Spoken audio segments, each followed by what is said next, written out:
What's going on, guys? Nick here. So over the past year or so, you've probably noticed that nearly every YouTuber in the personal development space or the financial space has posted a video about this one topic called minimalism. But why? Apart from the obvious answer that people want more views on their channel, we first have to step back in time to understand a little bit about the history of minimalism. The term minimalism actually originated in the 1960s post-World War II era as an abstract art movement, where paintings and portraits would be developed involving only simple geometric shapes, such as the square or the rectangle. Aesthetically, it was said that minimalism offered a highly purified form of beauty through its sheer simplicity and lack of clutter within the art. Now, over the following decades leading up to present day, the once well-known art movement quickly evolved into an entire societal movement, one focused on simplicity and away from consumerism. This paradigm shift in the movement has opened many doors for conversation regarding the way we decide to decorate our homes, the way we decide to dress ourselves, and even populate our iPhone screens with applications. Now, if you're familiar with Matt D'Avella on YouTube, he is a prime example of your typical minimalist in today's era, where he's living by the mentality that less is more, and it clearly shows in his lifestyle. Now, even more recently, the ever-increasing awareness of personal finance and investing all over the internet, alongside the growing ease for people to invest at extremely low costs, has led to the development of the newest and greatest millennial movement, that being financial minimalism. But you're probably wondering, what the heck is financial minimalism? I always thought there was only minimalism. Financial minimalism is very similar to your lack of clutter lifestyle type of minimalism, but in the financial sense. Financial minimalists, like the YouTuber Graham Stephan, have the mentality that happiness comes from spending less and minimizing the expenses throughout your lifestyle. It's still the overarching idea that less is more, but in the financial sense, and this allows frugal people like Graham to save and invest the majority of their take-home income. And oftentimes, financial minimalism ends up leading to the same meaning as minimalism itself, because when you spend less money, you buy less things that would otherwise cause clutter in your life. So financial minimalism is especially popular within the FIRE community, or the people who seek to achieve financial independence and retire early, and this is for obvious reasons. But the movement has even gained significant popularity among millennials, who are probably not the best at managing their money, but they do watch the internet, they do watch YouTube, and they eventually get exposed to concepts such as personal finance, investing, and minimalism.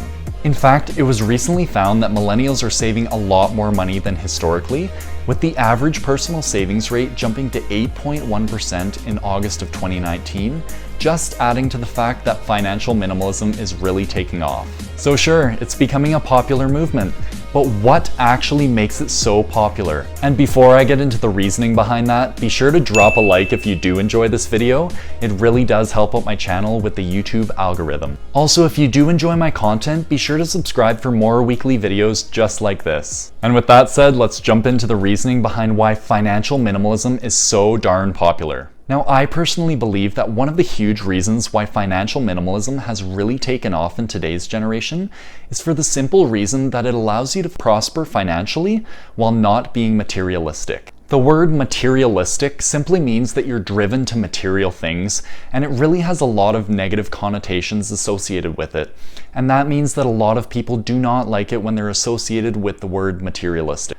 For example, just think about all of those ads that you see online with people flaunting their Lamborghinis, hoping that you'll buy their course just to make them a quick buck. Or even think about your average Joe living paycheck to paycheck just to be able to buy the next greatest iPhone or whatever else pleases him on Amazon. Having lots of things is nice until the point where material items is all you can focus on and it ends up consuming your life. So the reason why financial minimalism resonates so clearly with some people is because it dampens this materialistic mindset, and it more so shifts your mindset to thinking about how you can spend money on relationships and experiences. A financial minimalist comes to learn that impressing people with material things doesn't make him or herself any more happy in the long run. There's actually this one quote by Dave Ramsey that goes, "Don't spend money on things you can't afford with money you don't have to impress people you don't like."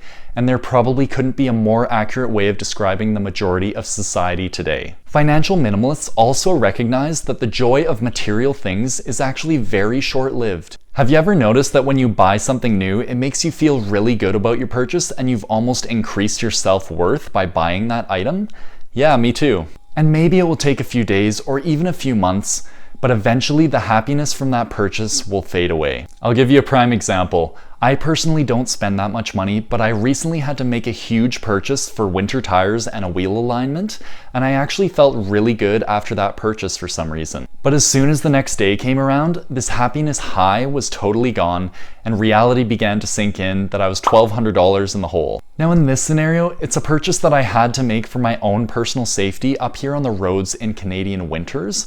However, the same concept applies for buying anything. So what I'm trying to say is that financial minimalists would agree that saving their money is better off for them because they can invest this money into other avenues like travel or even other investments that will provide them long-term happiness. Now, one of the other most important reasons why people are choosing financial minimalism in their lives over materialistic spending habits is because it keeps them out of debt. We all know that debt is when you owe money to others, whether you can pay it off or not, and the problem with debt is that it increases over time like the snowball effect. The end result is that debt cripples many families across America for their entire lives because of the poor financial decisions that they made while they were young. Just check out the Dave Ramsey Show on YouTube and you'd be surprised how common it is for people to fall into insurmountable debt. Now, the whole basis of financial minimalism is that you spend less, you try to minimize your expenses wherever possible, and you try and save the majority of your income. Therefore, by default, you're already putting yourself in a much better financial situation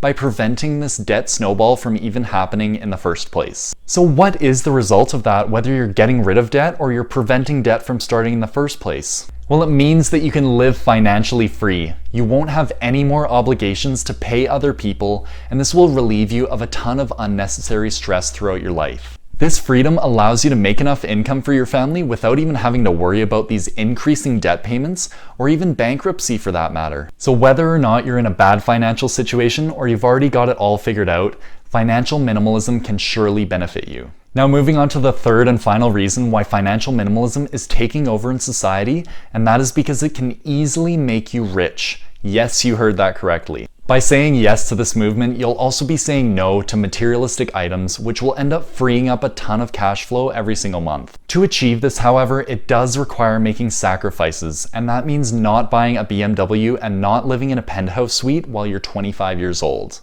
The financial minimalism movement will simply prolong this type of enjoyment to later in life, and this will benefit you through investing. With that extra cash flow every single month, many financial minimalists will decide to invest it in the stock market or in real estate, earning themselves about a 7 to 10% return every single year. For example, those of you who watch Graham Stephan know that he saves 99% of his income and then invests all of that back into real estate, which actually generates him even more cash flow from that real estate. So essentially, the more financial minimalists can save, the more that they can invest back into their investments, and that will produce them even more cash flow and even more money from their investment. And over time, early retirement quickly becomes a viable option for financial minimalists because of all of the sacrifices that they made while they were younger. And when this happens, you'll have the opportunity to live your best life and not have to worry about finances any longer. And this also means that you probably wouldn't have to be a financial minimalist any longer, but I would imagine that you would keep pursuing it because it's so ingrained inside of you. Now, for those of you considering financial minimalism as an option in your life, just remember that it's not some type of strange movement like a cult. Many people practice this and save and invest the majority of their money without actually calling themselves financial minimalists. Alright, so with that said, I should probably tell you guys my thoughts on this whole movement and where I stand. Personally, I would consider myself a financial minimalist. I'm not interested in buying the next iPhone or even decorating my room with meaningless items to make it look a little bit better. In fact, I'll actually go far out of my way to get a good deal or sign up for a promotional offer or even invest the rest of my money. And to be completely honest with you guys, it's not an easy lifestyle to live. First of all, you will get backlash from the people around you because you don't spend that much money like I do from my family.